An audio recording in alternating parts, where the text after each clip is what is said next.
So we're recording this the week before Passover, and I'm wondering, ChayaLeah, have you burned your kitchen down and rebuilt it with tinfoil yet? It's in the process, actually, right now as we're speaking.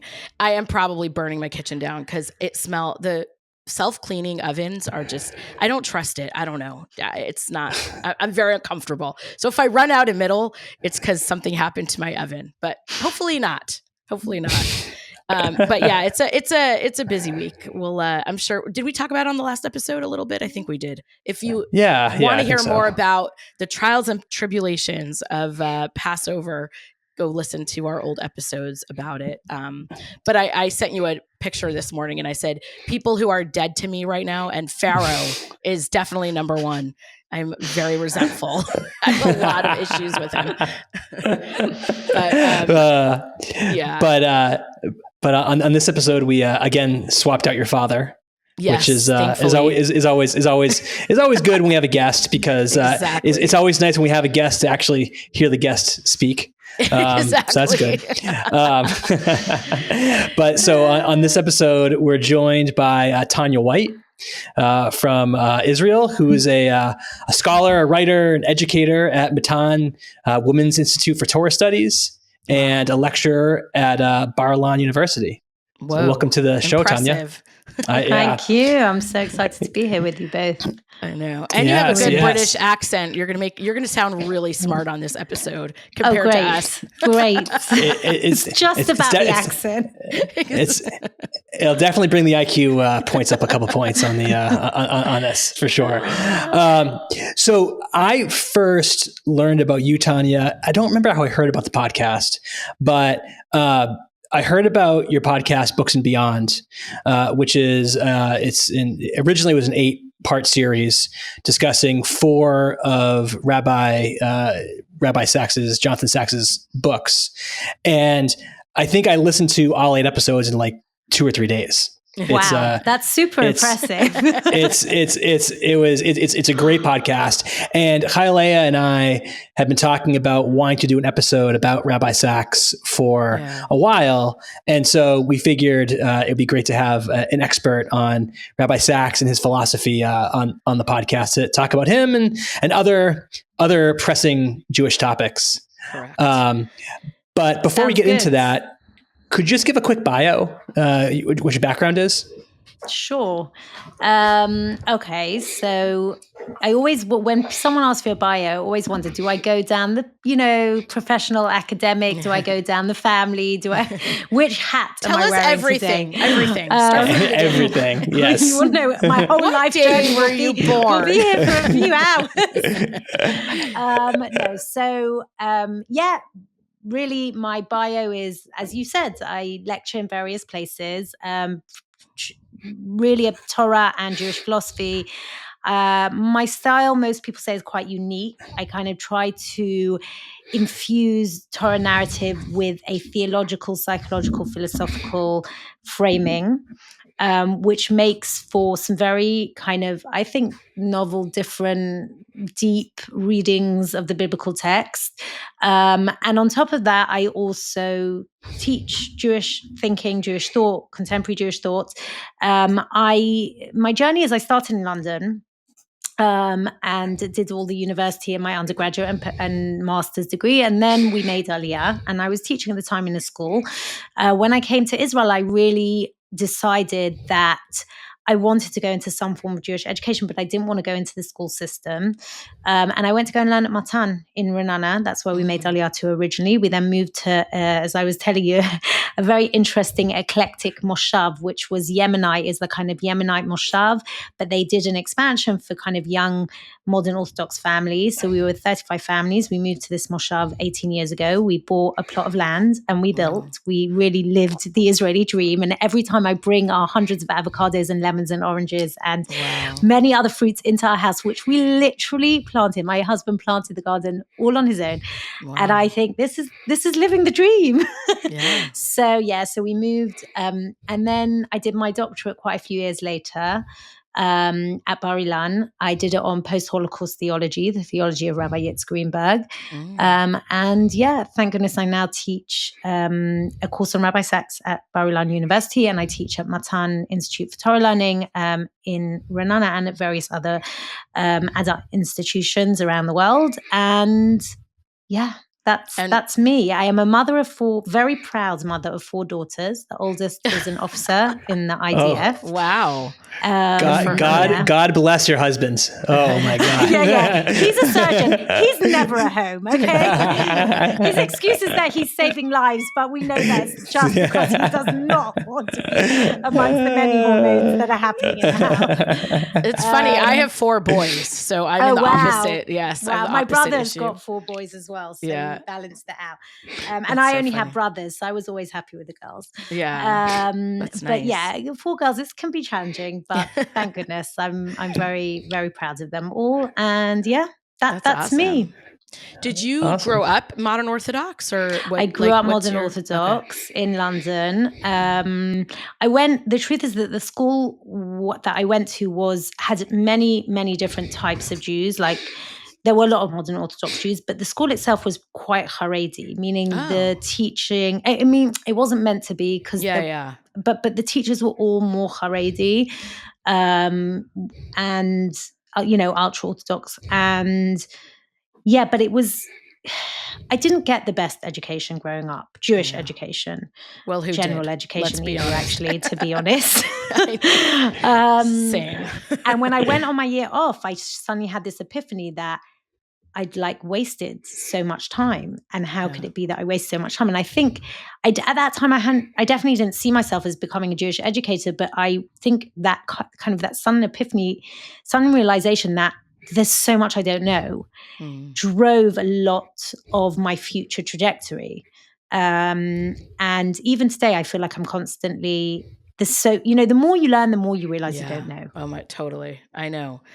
I took a class in Jeremiah over last summer, and I'm like, I thought I knew everything about Yirmiyahu. I knew nothing.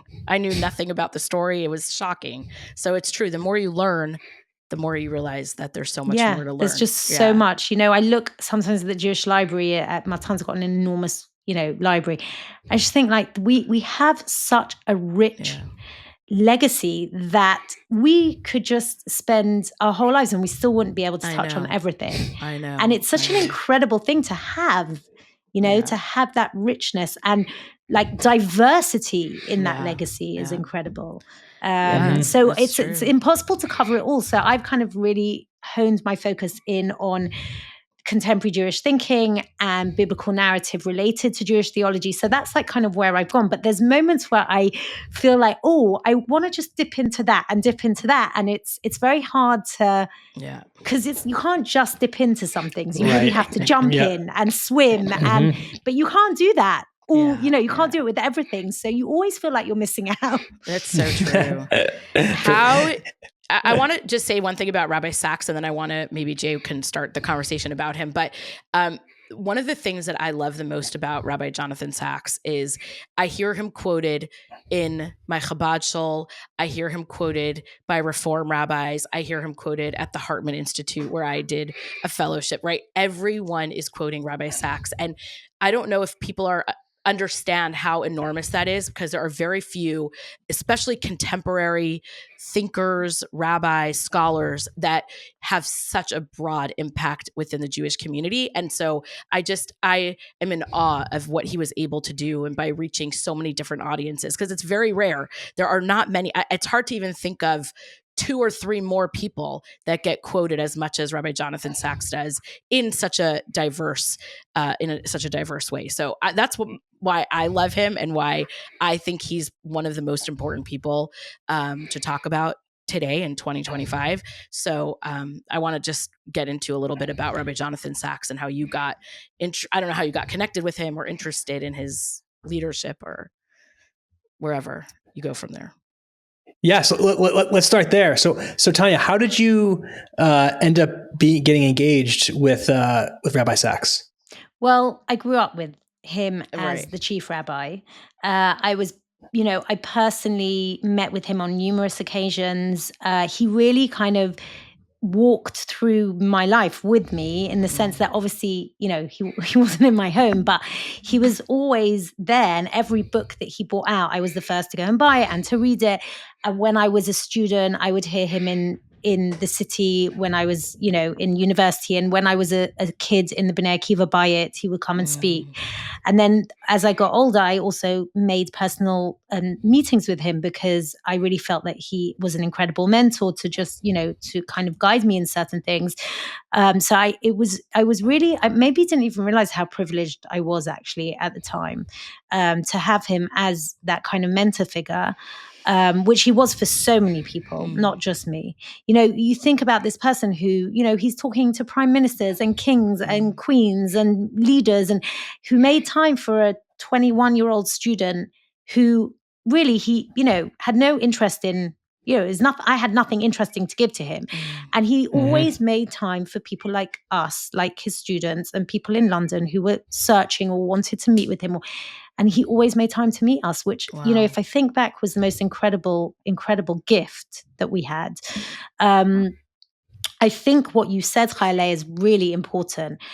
Rabbi Sacks's reach is I think unprecedented. Genuinely today, if we think about, you know, the amount of people he speaks to on all the, you know, from non-Jewish people, Christians, Muslims, within the Jewish denominational, you know, the diversity of his reach is incredible.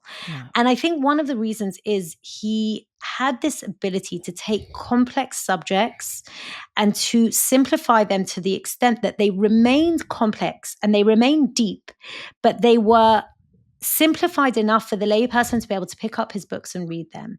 Now, the other reason is he wrote in so many different fields about so many different things. So he wrote Parshanot, he wrote commentary on the Bible, and by the way, on Jewish liturgy, right? Not just the Bible. He then wrote commentary on many different social issues, political issues, societal issues in his books. He wrote about Jewish issues primarily actually in his early books, but even later on. He wrote about the meaning of what it is to be a Jew, why I should wear my Judaism as a crown in his really one of the first books he wrote for the layperson, which was called Radical Then Radical Now, Letter in the Scroll. By the way, if people often ask me, where should I start? I always say start with that book. That's the book I started the podcast with.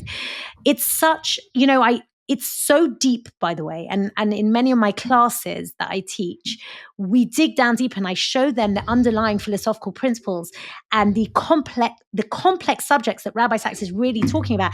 But when you're reading it, if you're not philosophically astute or you don't have a philosophical background, you just read it and you're blown away because you know he's speaking at a deep level, but it's speaking to you even at your level or whoever's reading it. And everyone can take something out of it. And to me, you know, I remember reading that book when it came out in 2001. And I remember so clearly coming to the end of the book and thinking it was the year I got married. And it was before I had kids. And, you know, I had lots of time in my life. So I think I read it in one sitting. And I remember coming to the end of it. And I remember just thinking, it was before we made Aliyah. And I remember just thinking, oh my goodness, I'm actually so proud to be a Jew. And I don't know how often I had that feeling, that kind of feeling that my life has meaning because I'm connected to something that is bigger than just the I. Right. And that, by the way, is to me one of the major themes in Rabbi Sacks' thinking. Rabbi Sacks was, if we're talking philosophy-wise, Rabbi Sacks was what we would call a communitarian philosopher. And that basically means that when we look at the idea of the self, okay, the liberal notion of the self is that the self is essentially unencumbered. It doesn't have anything that obligates it or calls it to responsibility. The self is defined purely by the choices that the self makes. But Rabbi Sacks says, no, you're actually born in to certain mitigating circumstances that define who you are. Now, you're still totally free. For Rabbi Sacks, by the way, the human being, the Bible, and Enlightenment philosophy are all very important. And in all of those things, human beings are free, autonomous. We can make choices that define who we are. But there are some things that define us. Right. And I think, by the way, this is what I suddenly realized when I read the book, that very often, I remember as a kid, I always felt like, oh, the burden of being a Jew, like, oh, I've got to keep Shabbat, and my parents will be really disappointed if I don't do this. And oh gosh, like all of these like stringencies on my freedom and my ability to do what I want to do when I want to do.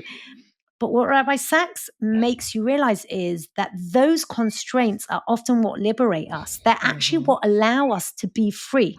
They're what allow us to become, to realize our selfhood in the most transcendent and meaningful and purposeful way. And so I suddenly had that revelation when I read the book that Judaism, as much as, yes, I didn't have a choice. I was born a Jew and I will remain a Jew, even by the way, if I convert. In Judaism, you remain a Jew. Okay. Even if you convert to Christianity, have a good time, but you're still a Jew, right? And Rabbi Sacks said, but you know what? You don't need to see it in a negative way. On the contrary, he calls it the move from fate to faith. And he says, you're fated to be a Jew. There's certain things we can't get out of. You're born into a certain family. You're born into a certain, era. You're born into a certain country. And these things obligate us whether we like it or not. We're not free-floating atoms, okay? We can't decide everything. Choice isn't absolutely unmitigated. Like, things define who we are. But when we accept that certain things are fated, we can then really, really go and make choices in a meaningful way, because we realize that, wow, Judaism, and this is what he does in the book, he kind of is a Jewish PR project, but in the most incredible, brilliant way, right? He basically shows us Judaism is many of the founding principles of liberal democracy and Western liberal imagination and consciousness come from Judaism. Right. And he says Judaism, it's amazing. Like, we live it out. All of these principles we live out every day, and we've been doing it for thousands and thousands of years. So it's actually something we should be proud of. Yeah. So I think you've hit on at least probably 3 or 4 topics that we've been talking about recently. And I think one of the things, it's funny you mentioned A Letter in the Scroll and how after you read it, you were proud to be Jewish, because I just read A Letter in the Scroll 2 months ago, 3 months ago. And I felt the exact same way. That was the exact word that I would use would be proud. And I really had a revelation after I read the book. I grew up in a much different, with a much different relationship to my Judaism than either of you did. I grew up in Reform Jewish households in the suburb of Boston, where all the kids went to Hebrew school and Sunday school so that you could get your bar mitzvah, make your grandparents happy, and then if you keep going, you keep going. If you don't, you don't. Whatever. But one of the things we've mentioned on the podcast a couple of times recently is what's wrong with Jewish education, and I guess I can speak specifically for diaspora Jews in the Reform movement. And after reading A Letter in the Scroll, what I realized was, at least when I went to Hebrew school, I assume it's roughly the same now. You go Tuesday and Thursdays after school, you learn the language, you learn how to read and speak, and then Sundays you go and learn the stories, and you learn, you sort of learn the operational part of being Jewish, like the technicalities, and not to be pejorative about it, but the technical parts of being Jewish. But you don't learn anything about why it's such an honor to be Jewish. And I think it's a huge gap in our education that, and again, like Letter in the Scroll and future tense, I think really bring that forward, that it's that the legacy of what it means to be Jewish and what, we've brought to the world is so revolutionary. And we don't teach that to our children.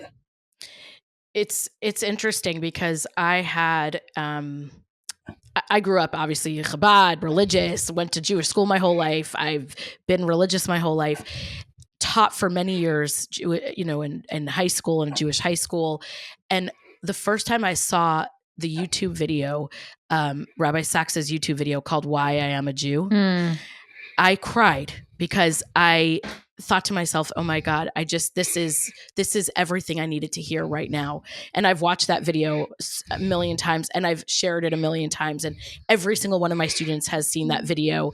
And in that 6-minute video, he defines for us exactly what is so beautiful about being a Jewish person. And I can't get over how he did it his prose. He's just a beautiful writer, and the way he speaks, and the video is done so well. But the book is like an expansion, I think, of that video, right?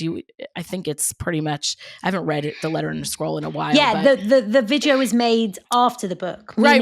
They took the essence, like the main idea. Yeah. It's just a beautiful point. But one of the things and then I want to ask you this, but one of the things that I really try to share with my students, that's something that Rabbi Sacks pushes a lot, is like, you yourself are part of the story. This isn't something that's happening to other people. And he says this in many different ways when he's talking about memory versus history, or when he's talking about even, in the library, when you put your name in the book and now you're writing your own story. Like, all of these are things that are so powerful to a young person to be told, like, this is not about your parents. This is not about your grandparents. This isn't even about Moses and Abraham. This is about you. Right? You are the center of this story. Your Jewishness, your identity is the center. I can't tell you how important that is for a student to hear. So it's interesting because I want to pick up on that analogy, because I actually think that analogy goes back to what I was talking about, his general philosophy. And I think it's more than it's just about you, because I think the problem with our postmodern consciousness, or at least maybe our postmodern proclivities, sentiments, whatever you want to call it. I know what you mean. Is that we think that leading an authentic life requires us to only see the world through the prism of our subjective being, okay, of our subjective experience, right? And Rabbi Sacks does something really, really clever with an analogy. And I'll very briefly explain what the analogy is, because some of our listeners wouldn't have heard it. He imagines that someone walks into a library, and this library is filled with endless shelves, like endless millions and millions and millions of books. Now, in our kind of, I guess, postmodern world, what we do, or what we imagine we can do, is that we can take any book off the shelf, okay? And we can step into that story. The story of Joe Bloggs. Oh, today that story speaks to me, so I'm going to be Joe Bloggs. And while I'm kind of enacting the Joe Bloggs life, I'm kind of finding meaning in it. It's not really my story, but I've kind of adopted it, and it's good until it's not good. And then I put back on the shelf, and I take another book. And today I'm going to be, I don't know, Sarah Levy, okay? And Sarah Levy's too Jewish a name, right? Whatever it is, okay? Whoever it is. And I'm going to also, that really speaks to me today, I'm going to be her. And then tomorrow I'm going to put it back. What's the problem with that, Rabbi Sacks says? The problem with all of those things is that consciousness that I am a kind of unengaged, unencumbered, really. Unencumbered, right. That's really the language of communitarian philosophy. I'm an unencumbered, John Rawls talks about an unencumbered self. I have nothing that defines who I am, and I have no obligations to my past, because I can be who I am at any given moment. But Rabbi Sacks says, what happens if we pick up a book and we open it up and we see our name? We see our name in that book. He says, can you put that book back on the shelf? And the truth is that you could, but you'd be missing such a rich definition of who you are. And you know what? You're curious. So you look and you read the history, and the history tells you about your grandparents and your great-grandparents and all your ancestors and the story that they went through. And you know what? There's going to be parts in that book that you're not going to love. And there's going to be parts in that book you may not 100% identify with. But one thing you do know is it has your name on it, and it's your story.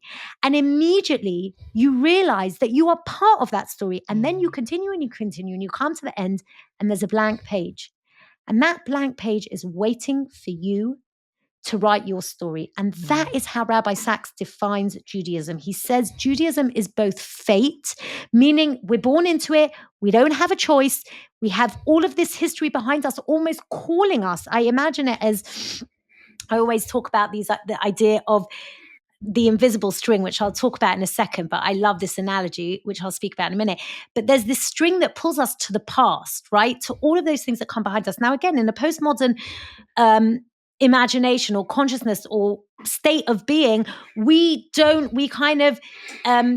negate and disown our past. But Rabbi Sacks says, no, that's not what Judaism is, because identity is predicated on a story, on a narrative, on part of what we are that comes before us. But it's not the only thing that defines us. And that's where ChayaLeah, where you say, he says, no, what defines us also is the page that we're going to write. Right. And we all have a page to write. We all have what he calls a letter in the scroll, right? The Torah scroll will be null and void if one letter's missing. And we're that letter. If we don't write that page, if we don't write that story, we're null and void. And I think, Jay, you were talking a little bit about 7th of October, 8th of October Jews. I think Rabbi Sacks himself was that Jew. He was the Jew that he was brought up in a traditional household. I don't know, in England it was a bit different. You had this kind of very traditional Judaism, which was you go to Shul Shabbos morning, maybe sometime, I don't know if his family did, but very often traditional Jews, United Synagogue Jews, they'll watch television or go to football matches in the afternoon. Again, I think his family were religious. I think they were Orthodox, but they were very traditional. He says his father was not a learned Jew, but he was very proud Jew. He got his pride from his father, was a very proud Jew. And Rabbi Sacks was the first person in his family to go to university. And he went not just university, he went to the top university in London, to Cambridge. And he was there in the 1960s. And we all know what was going on in the 1960s. And he said he felt free. He felt liberated. He was reading existential philosophy and Sartre and Camus and Heidegger and, all of these philosophers and the autonomous self and Kant and whoever else. And then all of a sudden, what happens to him? 1967. And what happens in 1967? Israel. He says, I'd visited Israel once. I had no family there. I had no one I knew. He said, but I felt as if my entire being depended on what would happen in Israel. He said, it wasn't just me. He said there were these professors that were coming out of the woodwork. I didn't even know they were Jewish, and they turned up at the synagogue to pray, right? And he said 1967 for him was the definitive moment where he said, I realized I hadn't chosen Judaism, it had chosen me. And that was the moment in which you see, and he calls it this move from fate to faith. He uses very similar language to another very, very important rabbi who preceded Rabbi Sacks, Rabbi Joseph Soloveitchik, who was one of the leading modern Orthodox rabbis in America. He was the head of Yeshiva University, leading Orthodox in the post-war years. Rabbi Sacks had gone to meet him. He was a great admirer of Rabbi Soloveitchik, as, by the way, he was of the late Lubavitcher Rebbe. Yes. And we'll which there, we'll talk worry. About in a minute, because it's really important. It's really also important to understand Rabbi Sacks' thinking, by the way, the combination of these two personalities, which are almost antithetical one to the other, but in Rabbi Sacks, they kind of merge together. So Rabbi Soloveitchik speaks about the idea of Jews moving from fate to destiny, that there are things that he talks, by the way, about suffering and the individual way, the existential way we face suffering. He says there's things that happen to us. There's things that happen to the Jewish people. That's our fate. And Rabbi Sacks calls it, we're born into Judaism. There's that book that's written before we come into being. That's our fate. But we have to always ask, what is our destiny? And our destiny is something that we can shape, we can create, we can make it, we can write the page on that book, we can tell that story. But the story is predicated on what comes before. And so there's always this moment. And Rabbi Sacks says 1967 was the moment he realized that he was bound to his people. And nothing he could do, it didn't go, it kind of eschewed all of his existing frames of reference in the world until that moment, right? That everything was free choice and everything we could choose. No, Rabbi Sacks says, I didn't choose it. I just felt this intense pull to my people. And I think many, many people that unchosen Jewish identity, or that element of our Jewish identity. I think many people today, by the way, I even think people who were religious before, Yes. right? But maybe a little bit apathetic, maybe even just a little bit kind of parav, or I don't know, ambivalent about their Jewish identity, or just kind of ticking the boxes and going on their day-to-day life. I think something happened on the 7th of October. Mm-hmm. Absolutely. Mm. Absolutely. It's funny you brought up Joseph Soloveitchik, because just by happenstance, I happen to have read Lonely Man of Faith. Happenstance. I mean, it's not one of those books you just happen to read. The happenstance was that I read Lonely Man of Faith, followed by future tense. Oh, very interesting. Okay. I can't say one word to this guy. I mentioned Soloveitchik. He reads the freaking book. I am like, I mean, not just any book. I know. You know, I know. The hardest all book. of Rav Soloveitchik books are difficult. I know. But that the truth is there are more difficult ones than the Lonely Man of Faith, but the Lonely Man of Faith is pretty challenging. Yeah, I had a lot of reference materials. But I have to say, independent of that, it was interesting to read those two books back to back, because they are so different. Yeah. And I felt like this isn't probably totally accurate, but I think it's directionally true, that when I read Lonely Man of Faith, it felt, and obviously my education was not this in depth, but it felt more like how we're teaching kids in the diaspora in Hebrew school, the operational part. Whereas then you read future tense and you see, well, this is what we're missing. I mean, this is for Jews that, like myself, who I did it out of I did Hebrew school because my mom made me go, but also just out of a sense of, because it was just something that you did. You were a Jew in the suburbs of Boston, and you went to Hebrew school. But I felt like reading a book like Future Tense, that is something that would make me feel like, oh no, this is something that I want to do. Because it's not just an obligation, it's you're actually learning about what you're a part of. And it was much more of the, Rabbi Sacks struck a very different chord in how he talked about his Judaism, or Judaism generally, than Rabbi Soloveitchik did. And could you talk about those two things a little bit? I think it's interesting. I would never naturally put them as bed partners, even as a comparison, honestly, because I tell you why. Firstly, Rabbi Soloveitchik, Lonely Man of Faith, is talking about the subjective religious experience, right? The individual religious experience. And he compares and contrasts Adam 1 and Adam 2 in the two stories of Genesis.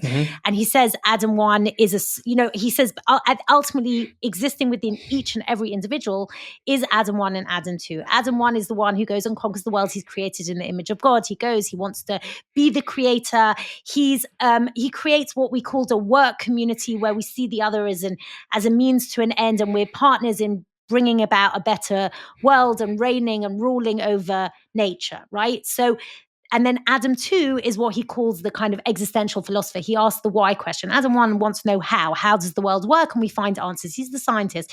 Adam 2 is the philosopher. He's kind of, I want to know why the world is the way it is. And the existential philosopher is constantly looking for a helpmate, an edJEWcation, someone who's going to kind of complete them. But no one is ever going to really complete us, because that's part of the existential journey of humankind. And so what Adam 2 does is that he creates a covenantal faith community. And the covenantal faith community is where the other comes and meets me in Buberian terms, Martin Buber's terms, as an I thou. And Rav Soloveitchik says that we oscillate all the time in our religious experience between Adam 1 and Adam 2. And Judaism, halacha, is the mechanism, is the means through which we are able to oscillate between these two personality traits, right? That are really all part of the same person. So and he's very critical of biblical criticism, because he says, the Bible critic said, there's two authors who wrote Genesis 1 and Genesis 2. And Rav Soloveitchik in one sweeping comment says, there's definitely not two authors. The Bible is just telling us about two different personas that exist within one person. And I love that. And I love his writing, and I love what he says. And it's very existential, which is interesting, because Rav Soloveitchik in his earlier life was very, very neo-Kantian. So there's a big change in Rav Soloveitchik after his wife passes away for many different reasons. But in that writing, Rav Soloveitchik is really talking about the very, very, and he begins the book, by the way, I am lonely. Like that's how he begins the book. And he writes about the idea that man, ultimately the way in Rav Soloveitchik says, our experience as human beings is always dialectical. We are always never fully fulfilled. We're never fully in harmony. We're always oscillating between different parts of ourselves. And halacha forces us into that dialect. The minute we think we're conquering the world and we're on top and, my hands have done everything, it's all about me, then halacha draws us back to the position of surrender, right? We surrender, we're kind of submissive to God, and we're existentialists and we're lacking something. So we're all the time oscillating. Rabbi Sacks was immensely, he revered Rabbi Soloveitchik in a very deep way, but he was also wrote, and this is fascinating, by the way, one of Rabbi Sacks's first essays was a critique of Rav Soloveitchik while Rav Soloveitchik was alive, by the way, in Tradition magazine. He was very young at the time we worked it out. I think he was 27. Okay, so you're talking about, he wasn't Rabbi Sacks then, right? And he critiqued Rav Soloveitchik's Lonely Man of Faith because he says faith doesn't or shouldn't be a dialectical, it's not this idea of tension, okay? For Rabbi Sacks, and we know that, and I think here he's deeply influenced, by the way, by Chabad philosophy as well, that it's not about, he was much more kind of Hasidic in his thinking, that it's actually not about tension. We shouldn't live constantly in that. That's not what religion is about. Religion is about tikkun, right? It's about, we need to fix the world, but in order to do that, we need to be in a good place, right? And so in future tense, he's not speaking about the individual faith experience. That's why I don't know if they're great comparisons, because in future tense, in fact, Rabbi Sacks doesn't generally just hone in on the individual faith experience in the way Rav Soloveitchik does. Rabbi Sacks always takes a kind of, he does speak about faith, and he does speak about the faith experience, and he actually speaks about it at the beginning of Radical Then, Radical Now, and he talks about Abraham and the burning castle and everything. But generally speaking, he takes a much broader view, right? And he's not an existentialist either, even though he described himself that way. Even in his TED talk, he said when he was, in Cambridge University, he was into existentialism. And he says, I was truly unpleasant and it was great, and then he's like, it's a great, everyone should watch the TED talk. And then, but in future tense, he's speaking about it from the national perspective. But what's interesting is that there is a comparison, I think, between what he says in future tense and what Rabbi Soloveitchik says in a different essay, which Jay, I'll wonder whether you've read it. Rabbi Soloveitchik's essay, Kol Dodi Dofek, Fate and Destiny. No, so I have if not you read that haven't, yet. It's really worth reading, because I think that Rabbi Sacks was deeply influenced by that essay, so much so that I think that many of his books are built on that, what Rabbi Soloveitchik says in that essay. But let's just think for future tense, Rabbi Sacks essentially says that Balaam's prophecy of a nation that dwells alone, right, can be self-fulfilling. Meaning, if as a nation, we isolate ourselves, we don't think anyone can be our friends, we think we shut ourselves off, and we are victims of our circumstances and anti-Semitism, he speaks a lot about anti-Semitism, then we will become victims of our circumstances. And Rabbi Sacks says in future tense, we're not in that place anymore. We now have a sovereign state. We now have power. We now have the ability to fulfill our mission in the world, to be a light unto the nations. And if we continually define ourselves in a negative way, if we continue to define ourselves as victims, we won't be able to fulfill our mission. And so we need to turn outwards. Now, in the podcast that I do, I think it's episode 3 and 4. Really, I'll let you into a secret. The entire podcast, the vision for the podcast, began with episode 4, because I read Dara Horn's book, People Love Dead Jews. I read it when it came out. I can't remember exactly what year it was, but I think it was around 2019. And I remember being really, like, it's a brilliant book, brilliant book, right? Yeah. But I remember being really perplexed for a few reasons. Number one, because I felt like, okay, this entire book is basically about different instances, brilliantly told, of anti-Semitism, like random anti-Semitism, right? I'm like, who needs another book like that, you know? Even though it was fantastic. And the second reason I was really upset is because she didn't mention Israel once.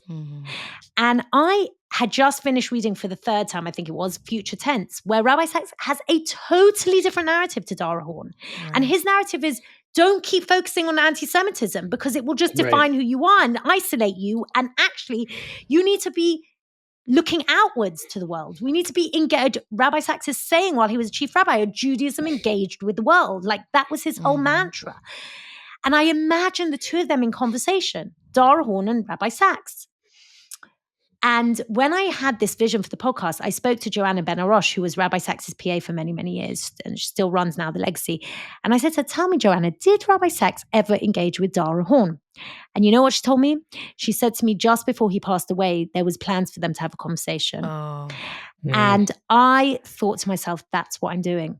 I'm going to create a podcast where we take Rabbi Sacks, the ideas in Rabbi Sacks' books, which, by the way, many people engage with Rabbi Sacks, but they don't actually engage with his books. And I say the entire basis of Rabbi Sacks is through his books. Like, I really believe that. And I want to take the ideas of the books, unpack the ideas for those that don't know it, and then in the second of every episode, take it beyond. How do Rabbi Sacks' ideas intersect with what's going on, the conversations that are happening today in the world? And that's basically what the podcast is. And the very first one I knew I had to do was Dara Horn. And I want to tell you, it took me a long time to get to her. I couldn't get to her. I had her email and she didn't respond. And I realized after, she says to me, I have no one that helps me. I have hundreds of emails. Like, I never get to all of them. She's such an amazing person. It was so phenomenal to have her on the podcast and so enlightening. And she was so brilliant.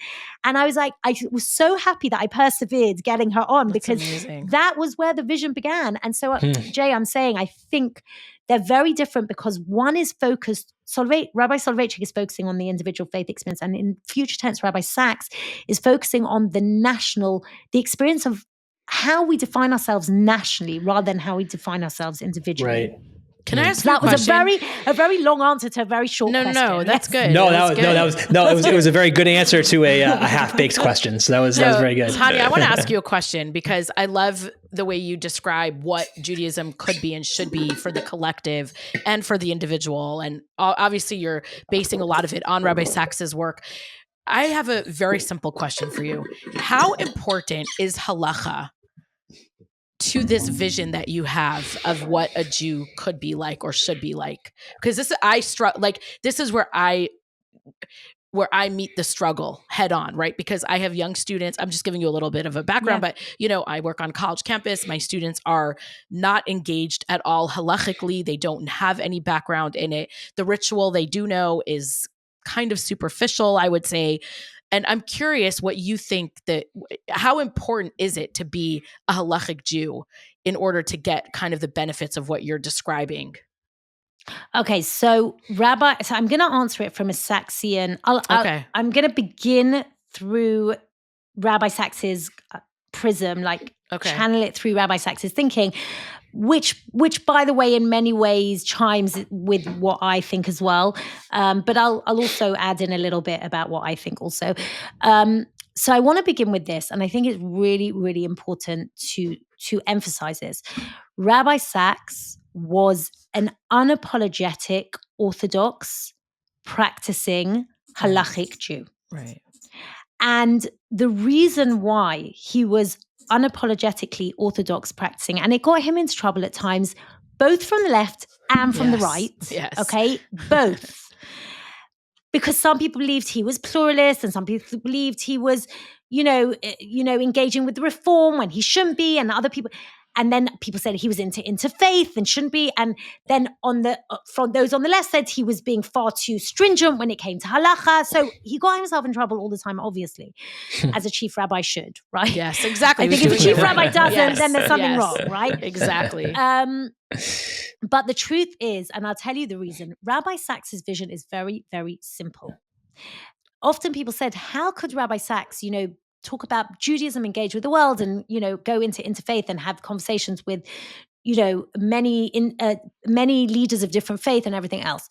But at the same time, how could he not be, how was he such a unapologetically orthodox, in the sense that he believed that was the right manifestation of Judaism? The answer is very simple. Rabbi Sacks says like this: Judaism is a particularist religion, but it's not a religion. It's not a universal religion. It's not a religion that proselytizes, doesn't believe in going and converting the world. On the contrary, Judaism is here to teach the world, and this is in his book, The Dignity of Difference, okay? Judaism is here to teach the world the dignity of difference. Abraham is called Avraham HaIvri, Abraham the other. And he comes on the heels of the Tower of Babel. What happens in the story of Babel? In the story of Babel, there is no respect for the dignity of the individual. Okay, and he unpacks the whole story in the book, and he basically shows that it turned into totalitarian dictatorship where there was no room for diversity. And so God imposes diversity from above by changing everyone's languages and scattering them. And the ideal world is a world in which every individual, right, is able to be the individual, is able to be what they are. Every group is able to be, every religion is able to be who they need to be and what they need to be. And everyone needs to respect, as long as everyone is respecting, dignifying the other, that's when there will be peace, right? And for Rabbi Sacks, the only way for diversity to flourish is if we remain diverse, is if we ensure the boundaries of our particularity. And what is the boundaries of the Jewish particularity? Halacha. Right. Halacha, Jewish law, mitzvot, Torah, that defines the very contours of our particular, I would say, our particular contribution to the world, right? If we basically all become universal, generic beings, then we have nothing to contribute to the world.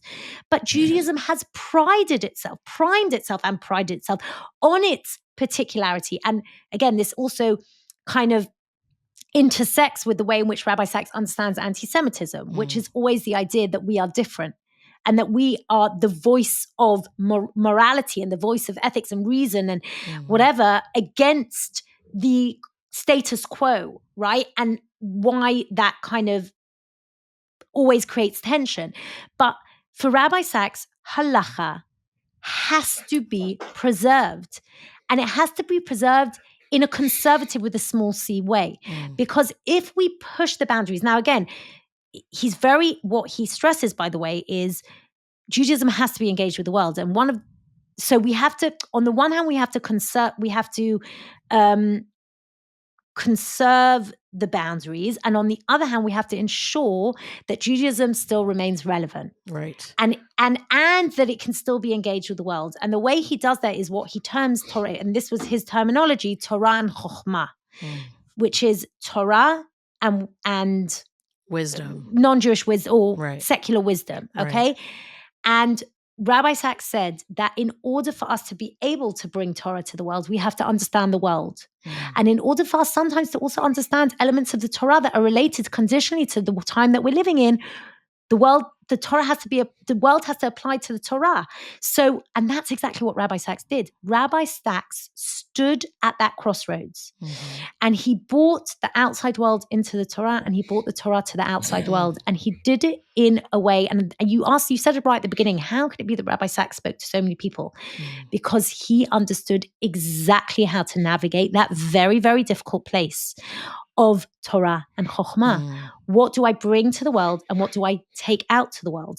And how do I do it in a way that I still preserve the particularity and the richness of that particular tradition and particular law and for him, halacha was the way in which we lead our day-to-day lives. We uphold certain principles that the Torah sets down at the beginning. Shabbat, for example, the principles of equality, the principles of dignifying the individual, the principles of bringing, of living a messianic time in a non-ideal reality. That's Shabbat. These principles, which the Torah brings to us, they are lived out on a day-to-day in a day-to-day way through the routine. They're routinized through Jews in their day-to-day practice. So that's the answer. That's good. Of Rabbi Sacks. So I want to, you brought up something there about Rabbi Sacks, sort of the concept of the particular and the general and the universal. And about him bringing the religion to the world and it remaining relevant. And one of the things that I really love about Rabbi Sacks is the fact that he was willing to engage people who he had absolutely no chance of ever convincing of his philosophy. Yeah, and like Richard Dawkins, for example. Well, so it's exactly what I was going to bring up. Was I think the thing that's so powerful, one of the things about Rabbi Sacks is that, and I'll link to this in the show notes, his debate with Richard Dawkins. Which, if in case anyone listening doesn't know Richard Dawkins, he's one of the small number of most famous atheists of the 20th century and probably history. And Rabbi Sacks debated him, and this must have been fairly soon before he passed away. It must have been like a year or two, maybe. I think it was a bit before. But it was relatively near, like recent. Probably within the 5 years before he passed away. Okay. Yeah, I mean, it wasn't like a long time before. Yeah. Right. Okay. And one of the things that you take away from the debate is that Richard Dawkins, no matter how much he would antagonize Rabbi Sacks, Rabbi Sacks just carried himself with such grace. Mm-hmm. Even in the face of someone who was really treating him in a diminutive kind of way and just sort of trying to stomp all over what he spent his life believing and promoting. And I don't know if you could talk about, his ability to walk into the fire like that and still sort of being the happy warrior. So I want to tell you something about what I noticed when I interviewed a lot of people for the podcast, people who have worked with Rabbi Sacks closely for many, many years, and family members, his daughter, his brother. Rabbi Sacks believed, and I think this goes back to his kind of Chabad roots, right? Rabbi Sacks believed that more, and he says this many times, more than our faith in God, what builds us is the knowledge that God has faith in us. Yeah. Okay? He really, really lived with that. Not only did he live with the fact that he knew that God had faith in him and in me and in you and in every Jew and in every human being, right, that walk the planet, that God takes a risk by giving us freedom, right? And the risk is that we will use freedom for disingenuous purposes. And that's a real risk, but he's willing to risk it because, like any good parent, he believes that the human being can do good and can change the world. And Rabbi Sacks believed that about every human being. And by the way, I can tell you a personal story, which I've told on numerous occasions, but maybe your listeners haven't heard. I remember very, very clearly the last personal conversation I had with Rabbi Sacks.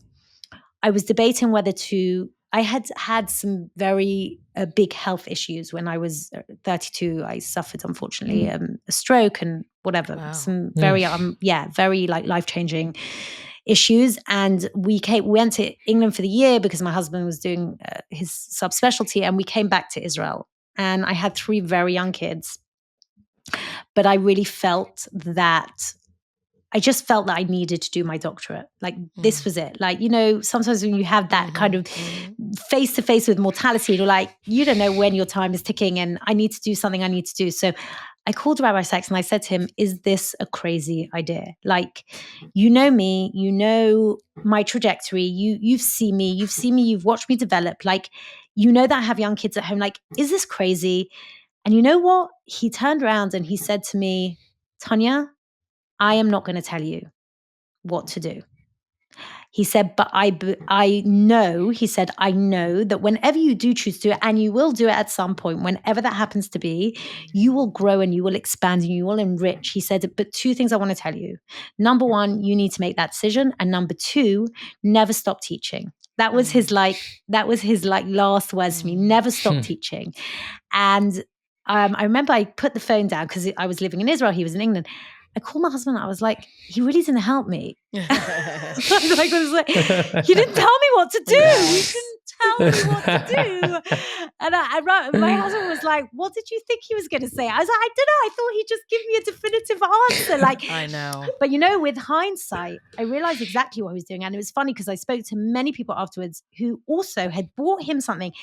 He was basically saying to me, he was handing me back agency. He was saying to me, Tanya, only you can make a decision that as big as that. There's no one else. Like you, I believe in you. I believe in your capacity as an autonomous, free individual to make decisions yourself.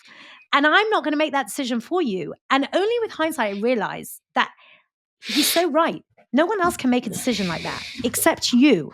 And if someone else makes it for you, you just become independent. And that belief that he had, and by the way, he really believed in every individual. So my point is that not only did he believe in every individual, by the way, just as a side point, it was unbelievable because the 1 year I took in the end that I said I was going to take a sabbatical to finish my doctorate, it was the last year of my doctorate. And I said, I turned to my boss. I said, I can't, I'm going to take a sabbatical. I'm going to teach one class because I had in my head, it was the year Rabbi Sacks died as well, by the way. And I had in my head all the time. Rabbi Sacks told me never to stop teaching, right? So I said, and you know what happened that year? No, yeah, it was that year. It was Corona. And I ended up having a class of 200 students. All my students came onto one class, right?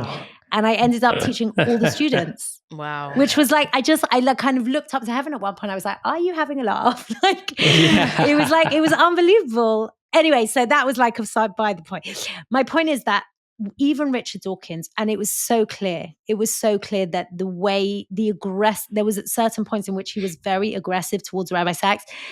Rabbi Sacks never, ever treated him with anything less than the absolute dignity he treated every human being with, because he really believed that, number one, that every human being deserved to be dignified and to be treated in a dignified way. And number two, because he believed in human beings. And it's an amazing thing.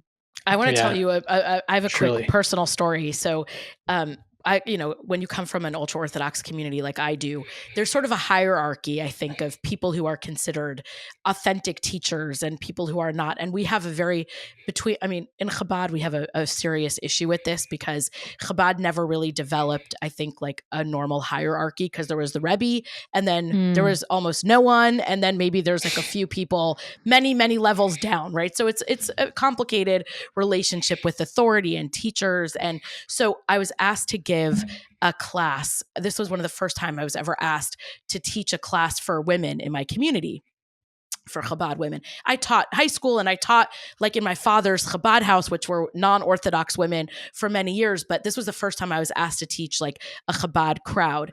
And I was a little intimidated because, I'm a more modern Chabadnik. And I don't know, I was just a little, and it was a lot of Rebbitzins in the crowd. Anyway, I prepared a class and it was actually on Pesach. And I used Rabbi Sacks as one of my sources. And so I start teaching this class. And one of the first thing I say is, Rabbi Sacks teaches blah, blah, blah. And one of the Rebbitzins who were at the class interrupts me in front of everyone. There were about 30 people there, and says, Rabbi Sacks is not a source that we use. And the room gets like, it's like super quiet. I feel my body get like really flushed, right? Because like I was intimidated. And all of a sudden this calmness came over me. And I looked at her and I said, the Rebbe loved Rabbi Sacks. And I just moved on.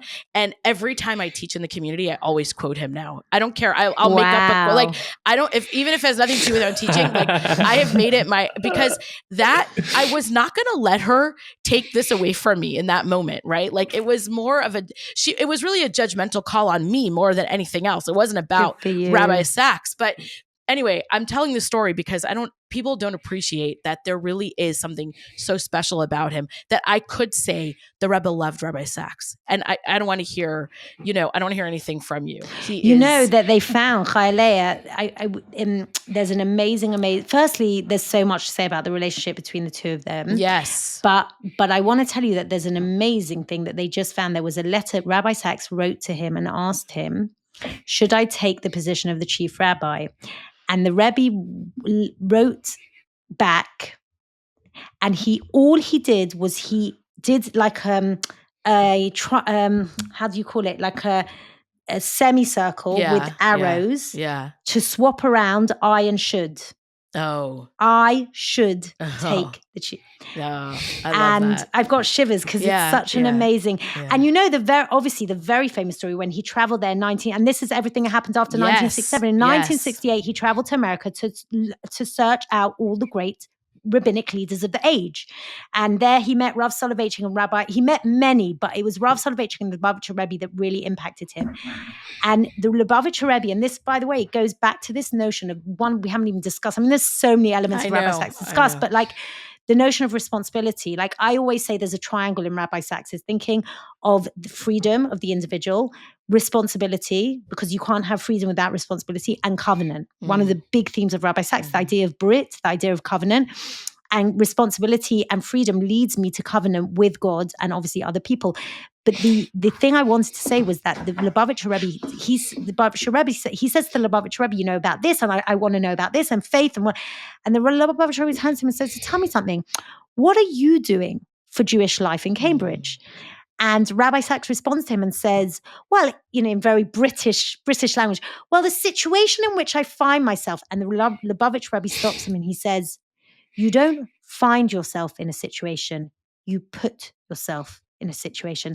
And Rabbi Sacks summarizes that summer. He says, Rav Soloveitchik taught me to think, the Lubavitcher Rebbe taught me to lead. And Rabbi Sacks became a thinker and a leader, but he was a leader. That's why his thoughts became so accessible, because he realized that to sit in the ivory tower, which he could have, by the way, in the academic ivory tower, he could have totally made a home there, but he didn't. He took himself out his comfort zone and he took his thought down to the people because he was a leader and because he listened to the Lubavitcher Rebbe. So, and by the way, there's a lot of people now, by the way, I know of 2 or 3 people who are doing research on the way in which Rabbi Sacks's works intersect with Chabad thinking. Wow. And there's a lot to say that. I'm not the person that specializes in that area, but there's many people that do, and there's a lot to say, but I wanted to finish with one analogy that I think is really important, because I gave you, when you asked me about halacha and about, today and Jews and 8th of October Jews. And so I had this book that I've mentioned this book I think in a couple of other places, but it's such a brilliant analogy to me. My daughter didn't want to stay in kindergarten. She was about 7 years old, and someone recommended me a book called The Invisible String. And in that book, there's basically these kids can't fall asleep, and the mother tells them about this string that connects you to all different people around the world that you love. And they say, oh, and it connects us to Daddy even when he's in work. Yes, Daddy while he's in work. And it connects us to Auntie Sarah who lives in Australia. Yes, Auntie Sarah who lives in. And does it even connect us to Granddad who is in heaven? Yes, it even connects you to Granddad in heaven. Every time you think about that person, it pulls their side of the string, and then you connect with them, and the world is connected by all these strings that are connecting, these invisible strings that connect us to all the people that we love. And I think that for me, Jews have many elements of that invisible string. Okay, they're vertical and they're horizontal. The horizontal invisible strings are those for many Jews who, let's say, are not believing Jews. They don't necessarily believe in the vertical string, okay? They don't necessarily believe that there's a string that exists between us and heaven, or us and God, or us and invisible power, whatever you want to call him, right? An infinite being. But they strongly believe that there's a string. And on the 7th of October, the Jews in Israel pulled that string, and the Jews in the diaspora felt it. In 1967, the Jews in Israel pulled that string, and Rabbi Sacks and Natan Sharansky and many other Jews felt it. Right. And it changed them. And they never let go. And then they started pulling the string. Wow. And to me, that's what the string represents. That's what the Jewish people represents. Now, there are going to be Jews who are going to pull the string between heaven and earth. And that string to me is halacha, a mitzvot. When we pull the string, God pulls the string. But it's not mutually exclusive. That's the way I see it. And I think that it's okay, not just okay, I think it's legitimate for Jews to say, you know what, for me, the string is vertical and not horizontal. Sorry, is horizontal and not vertical. And for some Jews, by the way, it might be horizontal and not vertical. Now, I personally believe that you need both, right? I think to be a fully formed Jew who is taking the best they can from Judaism, you need both the horizontal and vertical strings, right? But I totally understand Jews who say, no, I don't. And I think that's okay. I think it's okay because I think there's enough of us to be able to be pulling the strings in all different ways. Right. So that's my way of way of looking at it. I love that. It's so relatable because I feel like sometimes I really feel pulled by the Jewish peoplehood piece of what being a Jew means. Sometimes I feel very pulled by halacha. Sometimes I feel very pulled I feel it through history. You know, like there's all these different ways through Torah, through even just, Torah, like I could read something in the Torah and I feel like I could fly for 3 days off of it, right? Like I learned something new. Totally. But then for months, nothing, right? Like I get no inspiration. The only thing I love is the Jewish people. So sometimes it's Israel, right? Like there's so many different ways that that string is attached in many different ways. And I love that analogy. That's really good. You're my Rabbi Sacks. How about that? That's the biggest compliment. You'll be my Rabbi Sacks. I couldn't ask for anything more. Katonti, right? I'm very humbled and small, but no, I'm not, definitely not. I'm definitely not Rabbi Sacks, but I feel that, people said like Rabbi Sacks didn't create followers. He, like the Lubavitcher Rebbe, he didn't create followers. He created leaders. I don't see myself as a leader, but I definitely feel that that's very sweet of you. But I definitely feel that I feel that I'm trying to uphold his legacy and teach it as much as I can. We have this is the responsibility piece. The Lubavitcher Rebbe told someone like me, I do not belong in it, but I'm convinced that I have something to say to the world. 100%. And so I say it, even Jay. Amazing. Look at Jay. Yeah, even me. But I think it's a great point to actually. I'll give ChayaLeah a compliment for once. Oh, wait, let's record. I hope it's recording. But I think if sort of combining the two ideas of the vertical and the horizontal string, that there's probably multiple different, especially horizontal strings, and there's different ways to have that connection across, and I guess and vertically too, because I think about for me reading like a parsha like Mishpatim, right, and where God lays out the laws to the Israelites. For me, for someone with my mind and the way that I think about things, if that had been introduced to me at a younger age, that really would have resonated with me. As opposed to the mythology and the language. But I think the point being is that the religion is so deep and there's so many different ways to connect with different types of people. And I think we should be thinking about how can we make the education deeper and connect with more types of people in different ways, because there's so many different types of ways to do it because of the depth of religion. And it is sort of where's the compliment? A cookie cutter. She's waiting. You brought up the concept of connecting with different people in different ways. Fine. So believe me, I will gladly pull it back. That is. My God! I was waiting there's for no problem there. And ChayaLeah is really good at. No, I'm just kidding. Well, no, I think your idea about connecting with different people in different ways is really important, and I think it's something that, especially again for diaspora Jews, it's a missing piece, and bringing in more of Rabbi Sacks's philosophy, I think, could be very helpful too. So Tanya, are you ready for our new podcast? I think the three of us should have a permanent, like, sounds regular. good to me.